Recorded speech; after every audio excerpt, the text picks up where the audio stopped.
성도인 우리들의 삶은 어떠해야 된다고 생각하시나요?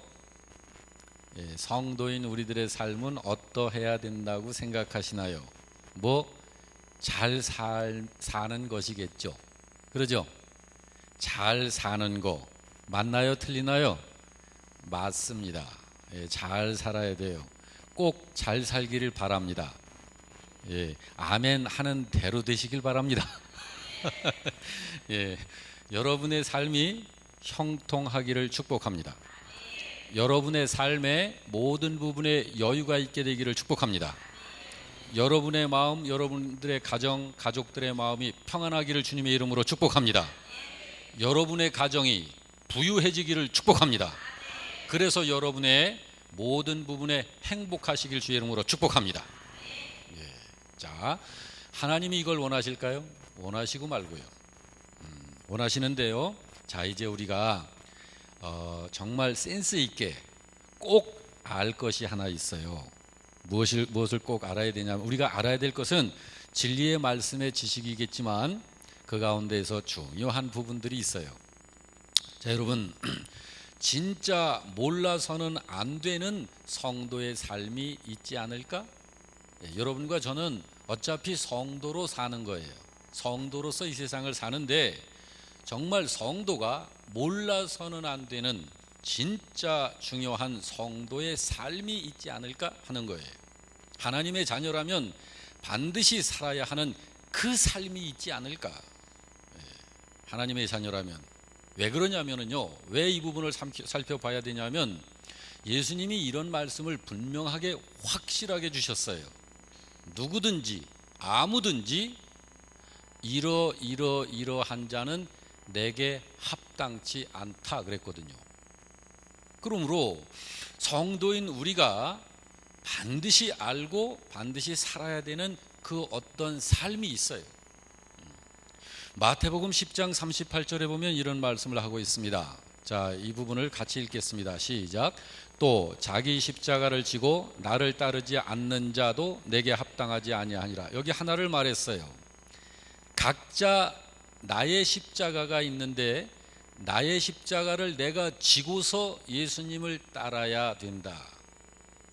이 자기 십자가를 지지 않는 자는 예수님께 합당치 않다 하셨으니까, 십자가를 안 지고 자기 십자가를 안 지고 예수님을 믿고 따르려고 하는 사람은 하나님 나라에 부적합하다는 거예요. 또 하나를 좀 봅니다. 마태복음 10장 37절 시작.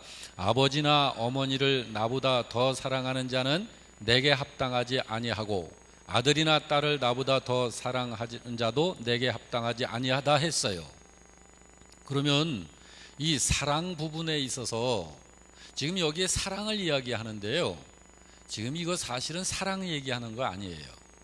뭐 얘기하는지 아세요? 여기 아버지나 어머니는 부모지요. 자식은요, 우리의 분신과 같은 이세잖아요. 내 생명이잖아요.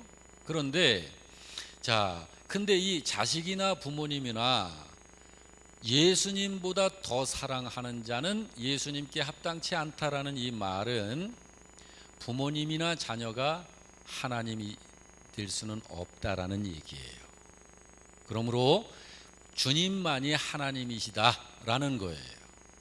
그래서 하나님을 하나님으로, 주님을 주님으로, 그리고 우리의 존경, 공경, 사랑의 대상인 부모님과 자녀들, 그 관계를 분명하게 하라는 거예요.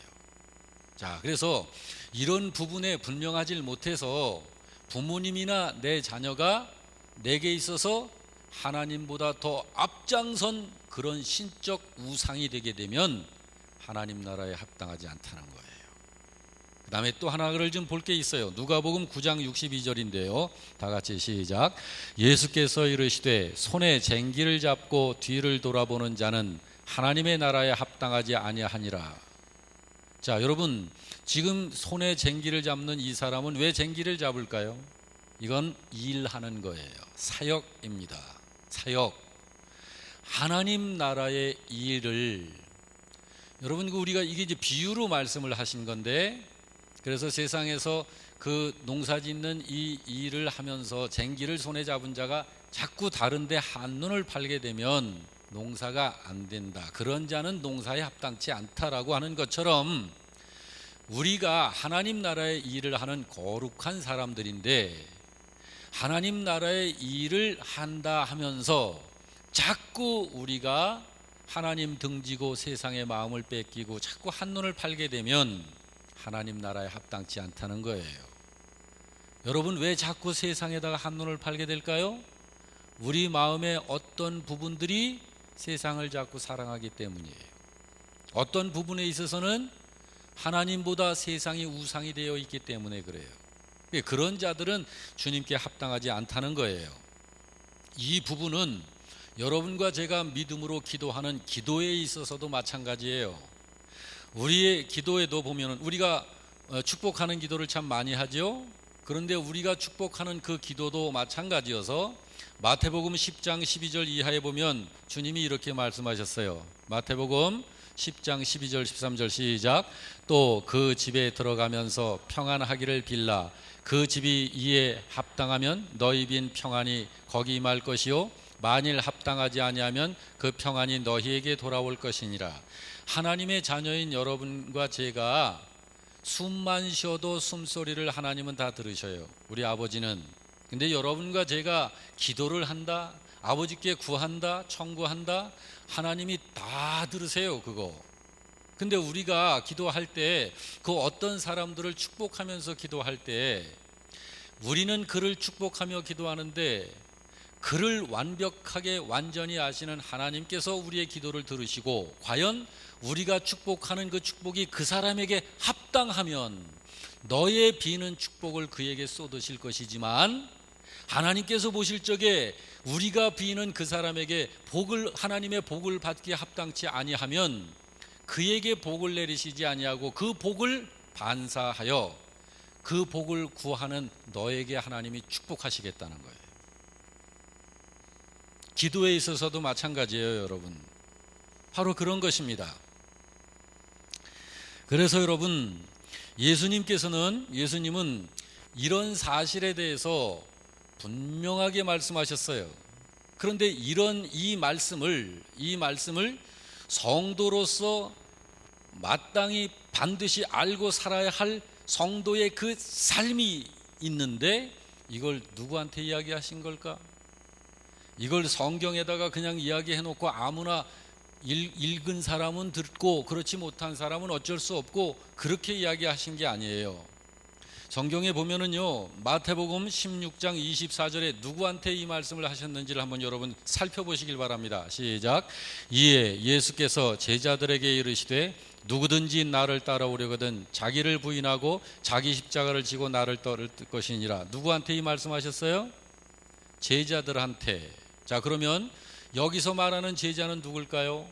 당시에 예수님 공간적으로 시간적으로 예수님을 따랐던 12 제자들을 말합니다. 그러면 여러분과 저는요, 여기 해당이 될까요? 안 될까요? 된다고 여기는 분도 있고 우리는 여기 해당이 안 될 것 같아요 라고 생각하는 분도 있을 거예요. 뭐 어쨌든 둘 다 맞다고 보고요. 그 다음에 말씀을 좀 보자고요. 누가복음 9장 23절을 봅니다. 시작. 또 무리에게 이르시되 아무든지 나를 따라오려거든 자기를 부인하고 날마다 제 십자가를 지고 나를 따를 것이니라. 자, 똑같은 이 말씀을 누구한테 하셨어요? 누구한테? 무리에게. 무리는 누군가요? 그때 당시에 12 제자들 뿐만 아니라 예수님을 숱하게 쫓아다녔던 많은 사람들을 다 포함하는 거예요.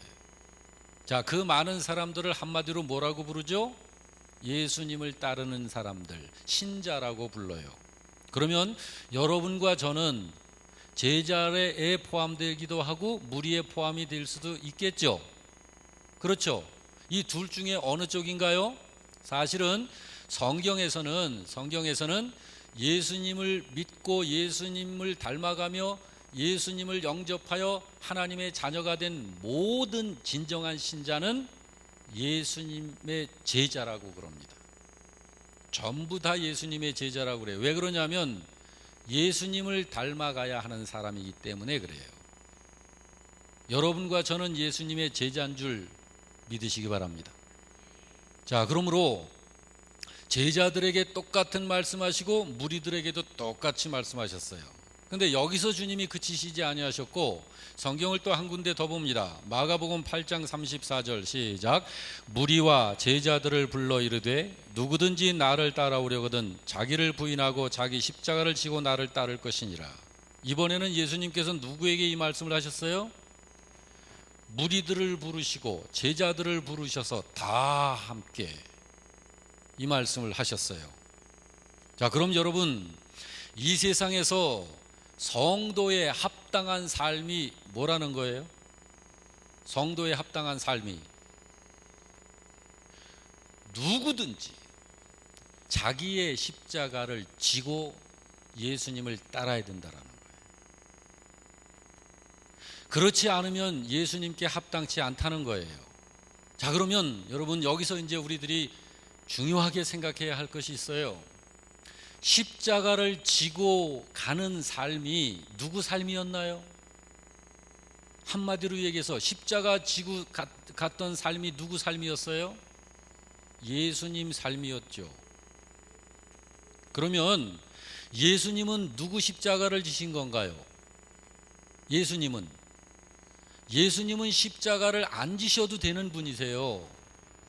예수님은 예수님을 믿는 사람, 예수님을 믿는 모든 사람의 그 많은 십자가를 예수님이 홀로 지신 분이세요. 그리고 그분은 예수님을 믿는 모든 사람의 죄를 홀로 짊어지시고 그 길을 가셨어요.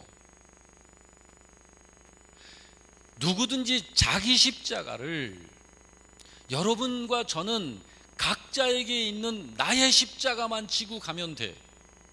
예수님처럼 모든 사람들의 십자가를 다 지고 가지 않아도 돼요. 우리는 그럴 수 있는 능력도 힘도 없어요. 예수님은 하나님의 아들이시고 예수님은 구세주시니까 그렇게 우리 모든 택함 받은 자들의 십자가를 홀로 짊어지시고 그 경악할 만한 그 엄청난 인류의 고통을 십자가 위에서 다 받으셨지만 여러분과 저는 각자 자기 십자가를 지고 따르면 됩니다. 그런데 그 예수님을 향한 중심의 믿음을 가지고 내가 예수를 따르고자 하는 그 목적을 내 스스로 혼자서 정해가지고 십자가를 지지 아니하고 예수님을 따르고자 하는 이런 신자들, 예수님은 단호하게 말씀하셨습니다. 그런 신자는 내게 합당치 않다. 그러므로 여러분, 신자는 반드시 자기의 십자가를 지고 예수님을 쫓아야 됩니다. 예. 그 십자가를 지고 가신 그 길이, 간 그 길이 예수님의 삶이었어요. 그러므로 우리가 예수님께서 말씀하신 대로 나의 십자가를 내가 지고 예수님 가신 그 길을 내가 따라가는 거예요. 그게 성도의 삶이에요. 그게 하늘에 속한 자의 삶이에요. 그게 이 세상을 사는 하나님의 자녀들의 삶인 거예요. 내가 나의 십자가를 지고 예수님께서 하신 그 일을 우리들도 하는 거예요. 그것이 우리들이 이 땅을 사는 동안에 해야 할 일인 것입니다. 예수님께서 당신의 십자가를 지고 그 십자가를 지고 서시고 머무르시고 계셨던 그 자리에 여러분과 제가 각자의 십자가를 지고 주님 계신 거기에 머물러야 되는 거예요. 그래서 주님과 함께 있어야 되는 거예요. 그리고 주님께서 하신 그 일을 함께 해야 하는 것입니다. 그러므로 여러분, 성경에 보면 주님께서 부르신 신자들이 있고 자기 스스로 예수님을 쫓아다니는 신자들이 있었어요. 자기 혼자 예수님에 대한 이런저런 이야기들을 듣고 자기의 감정, 자기의 생각, 자기의 이성에 끌리는 대로 예수님이 필요하다고 느껴서 쫓아다니는 신자가 있었고, 그게 아니라 어쩌면 예수님을 알지도 못했었고 인생이 뭔지도 모르고 맥없이 살고 있었지만 주님의 부르심을 직접 받은 신자들이 있습니다. 그런데 주님께서 그 어떤 사람들에 대해서는 지명하여 그 이름을 부르실 때 왜 그들을 부르시는지를 성경에 주님이 분명히 말씀하셨어요. 마가복음 3장 14절을 다 같이 봅니다. 마가복음 3장 14절, 시작. 이에 12를 세우셨으니 이는 자기와 함께 있게 하시고 또 라고 말하고 있어요. 예수님께서 12를 지명하여 부르셨어요. 제자로 부르셨어요. 그래가지고 왜 부르셨다고요? 제일 중요한 이유가 뭐라고요? 함께 있게 하시려고. 누구하고? 예수님과 함께 있게 하시려고. 그게 첫 번째예요. 여러분, 예수님과 함께 있지 않은 신자는 신자라고 볼 수 없어요. 예수님과 함께 하는 신자여야 됩니다. 여러분, 예수님과 함께 한다라는 게 뭐예요? 같이 하나됨, 연합됨. 여러분, 주님께서 이런 말씀하신 거 아시죠? 내가 하늘로서 내려온 산떡이니 아무든지 내 살을 먹고 내 피를 마시는 자라야 영생을 갖는다. 그게 뭔가요? 하나됨입니다. 연합되는 거예요. 예수님의 생명이 나의 영적 세포에까지 다 흡수되고 스며들어서 내가 예수님과 철저히 연합되어진 그런 존재가 되는 걸 말하는 거예요. 그래서 예수님이 내 안에, 우리들이 예수님 안에, 그래서 그분과 하나됨, 이것이 함께하는 것입니다. 그렇게 함께하는 사람은 예수님 계신 곳에 그 신자가 있습니다. 예수님이 생각하는 것을 같이 생각합니다. 예수님이 계획하신 것을 같이 계획하며 그것을 소망으로 품습니다. 예수님께서 하시는 그 일을 동역합니다. 예수님이 가시는 곳마다 동행합니다. 그 사람이 진정한 신자인 줄 믿으시기 바랍니다. 여러분, 하나님께서 책임지시는 사람이 누굴까요? 그런 신자입니다. 왜냐하면 그런 신자가 진정한 신자이기 때문입니다. 여러분, 교회 안에 이 세상에 많은 교회 다니는 사람들 중에 보면 주님과는 아무런 상관없이 예수를 잘 사용해서 살으려고 하는 이런 사이비 신자들이 있다는 것을 여러분 기억하시길 바랍니다. 예수님을 잘 사용해서 자기의 개인적인 어떤 유익을 이루기 위한 그런 신앙생활을 하는 사람들이 있다는 것을 꼭 여러분 생각하시고, 여러분, 우리들의 믿음의 지조와 절개를 지킬 수 있기를 주님의 이름으로 축복합니다. 제자훈련이 뭐죠? 제자훈련은 뭐냐면 예수님 닮아가는 훈련을 받는 거예요. 예수님 닮아가는 훈련. 여러분, 그런 사람을 하나님이 책임지시는데 어느 정도로 하나님이 책임지실까요? 그런 신자에 대해서 얼만큼, 50% 책임지실까요? 80% 책임지실까요? 90% 책임지실까요? 아니면 99% 책임지실까요? 아니면 100% 책임지실까요? 하나님은 200%, 1000% 책임지십니다. 그런 신자, 그렇게 중심이 주님과 하나 되어 있는 그런 신자는 그가 주먹만한 것을 구하면 그 구하는 것보다 구하는 그 본인이 그 응답을 받았을 적에 내가 알지 못하는 크고 비밀한 것을 내가 너에게 보이리라. 할렐루야. 더 큰 것으로 하나님의 하늘에 속한 그 엄청난 것들을 그렇게 하나님께서 부으시는 것입니다. 여러분, 이 부분에 있어서 책임지신 하나님이 얼마나 책임을 져주셨느냐 하면은, 자, 십자가를 지고 그 길을 간 그분이 누구라고요? 예수님이 그 길 가셨죠. 그 삶을 사는 그런 사람은 누가 책임지신다고? 하나님이 책임지신다. 그러면 우선 예수님이 그 길을 사셨을 적에 하나님이 예수님을 얼만큼 책임지셨는가 한번 볼까요? 빌립보서 2장 9절에서 10절입니다. 다 같이 시작. 이러므로 하나님이 그를 지극히 높여 모든 이름 위에 뛰어난 이름을 주사 하늘에 있는 자들과 땅에 있는 자들과 땅 아래에 있는 자들로 모든 무릎을 예수의 이름에 꿇게 하셨다. 주님은 예수님께 대하여 이렇게 책임지셨습니다. 여러분, 하나님께서 예수님을 위해서 하신 이 일이 여러분과 저에게 무슨 의미가 있겠습니까? 무슨 의미라고 생각합니까?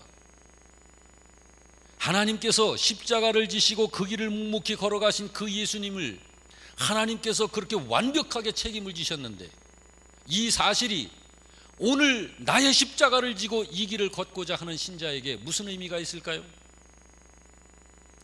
예수님을 그렇게 책임지신 것처럼 여러분과 저도 그렇게 책임지실 하나님이시니 아무것도 염려할 것이 없다는 거예요. 우리에게는. 할렐루야. 우리에게 있는 그 어떤 문제도 주님께서 전부 해결하실 것입니다. 우리들에게 있는 어떤 어려움과 아픔과 억울함을 당한 것도 아무것도 우리들에게 문제로 영원히 남아있을 것이 없다는 거예요. 하나님께서 반드시 갚으시고 책임지실 것이니까요. 그러므로 여러분과 제가 우리 각자 생각해 보시죠. 생각하기조차도 싫은 어떤 사건이 있습니다. 과거의 그 어떤 일만 생각하면 지금도 뒷골이 땡겨오는 그 어떤 사건, 정말 그런 일은 경험하고 싶지 않은 어떤 그런 사건, 억울하고 원통하고 분통해서 정말 기억도 하기 싫어하는 그런 어떤 어려운 일들이 있을 거예요. 그러나 여러분, 그러한 어떤 일이라 해도 문제될 것이 없습니다. 이 사실을 우리가 알고 인내할 수 있기를 주님의 이름으로 축원합니다. 참아낼 수 있기를 주님의 이름으로 축원합니다. 왜 그러냐 하면 그 이유가 있어요. 여러분과 제가 겪은 아픔, 어려움, 우리들을 괴롭히고 우리들을 대적하는 영적인 어떤 원수들, 그 사람들에 대해서 우리가 인내하고 참고 극복하고 그래도 견뎌내야 할 이유가 있습니다. 왜 그렇죠? 예수님을 책임지신 그 하나님 아버지께서 각자 자기의 십자가를 지고 따르는 그 신자를 1000% 책임지실 것이기 때문에 그렇습니다. 여러분과 제가 아픔을 겪고 그 일만 생각하면 피눈물이 날 것 같은 어떤 그런 과거의 일이 있어서 이것이 그대로 묻혀버리지 않습니다. 로마서에서는 그 사실을 분명히 말하고 있습니다. 로마서 12장 19절 말씀 다 같이, 내 사랑하는 자들아 너희가 친히 원수를 갚지 말고 하나님의 진노하심에 맡기라. 기록되었으되 원수 갚는 것이 내게 있으니 내가 갚으리라 주께서 말씀하시니라. 히브리서 10장 30절도 말씀합니다. 시작. 원수 갚는 것이 내게 있으니 내가 갚으리라 하시고 또다시 주께서 그의 백성을 심판하리라 말씀하신 것을 우리가 안다. 주님께서는 홀이라도 남김없이 전부 갚으실 거예요. 믿으시기 바랍니다. 그러면은 주님, 제가 직접 갚으면 안 되나요? 그건 범죄입니다. 그런데 주님께서는, 그래, 저는요 한번 그래서 여기 찬양 인도하는 임대근 집사 어렸을 적에 6살째 동네 나가서 친구들하고 놀다가 얘가 울고 들어올 때가 있어요. 착해요. 힘은 세요. 그런데 누구를 한 대 때리면 걔가 그냥 나가 떨어져요. 근데 차마 마음이 약해가지고 못 때려요. 그러면 놀다가 다른 동네 애들하고 어떻게 다툼이 일어나면은 걔가 때리거든요. 그럼 차마 못 때리고 울고 와요 그냥. 그래서 내가 어떻게 훈련을 시켰냐면 베개를 가지고 탁 대고 완투 스트레이트를 날리는 거를 훈련을 시켰었거든요. 그래도 못 때려요. 그런데 해결사가 있었어요. 누군지 아시죠? 그렇죠. 지금 갔어요. 서울로 갔는데 누가 우리 오빠 때렸어 하고 동네를 한 바퀴 휘젓고 들어옵니다. 그리고 오빠를 때린 그 사람을 응징하고 오는 거예요. 자, 여러분, 하나님께서 가장 사랑하는 사람이 누구다? 나다. 할렐루야. 각자 나다. 하나님이 가장 사랑하는 사람이 우리들이라고요. 근데 우리들을 누가 괴롭히고 아픔을 주고 우리들을 대적하고 우리들을 그렇게 괴롭혔을 적에 우리들이 그거를 안 갚음을 하면 첫째 죄가 될 뿐만 아니라 제대로 안 갚음이 안 돼. 그러니까 완전하시고 전능하신 아버지가 해주시는 거예요. 할렐루야. 하나님은 그 정도로 책임지시는 하나님이심을, 우리 아버지이심을 믿으시기 바랍니다. 그러면은 우리의 대적자가 일찍 죽어버렸네? 그러면 어떻게? 아유, 그거 하나님이 갚으시는 걸 좀 보고서 그래야 후련할 텐데 여러분, 그러나 문제될 거 하나도 없습니다. 여러분, 하나님을 대적하고 하나님의 자녀를 대적한 사람들의 그 행위는 죽어서도 하나님께서 그에게 갚으시는 거예요. 안 믿어지세요? 안 믿어져도 이럴 땐 그냥 아멘 하시면 돼요. 예. 자, 여러분, 성경을 제가 한 두세 구절만 더 이제 볼 텐데요. 그렇기 때문에 아버지께서 그렇게 완벽하게 우리를 책임져 주실 것이기 때문에 우리는 그 원수들이 이 땅에 살아 있을 때 우리가 그 원수들한테, 그 대적들한테 우리가 할 게 있어요. 나도 한 방 줘박아야 되는 게 아니고, 그 다음에 그냥 무조건 당하고만 있어도 되는 게 아니고, 우리가 할 게 있다. 할 게. 로마서 12장 20절이 그거를 이야기하고 있습니다. 다 같이 시작.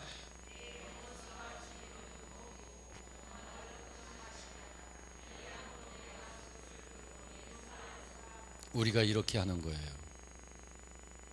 여러분, 우리의 원수 뭐해? 우리의 원수에 대해서 우리가 뭘 해야 돼요? 먹이고 입히고. 그게 뭐예요? 원수까지 뭐하라? 사랑하는 거예요. 그렇게 하는 것이, 우리들의 그런 행위가 그 우리 대적의 머리 위에다가 무엇을 피워놓는 거하고 같아?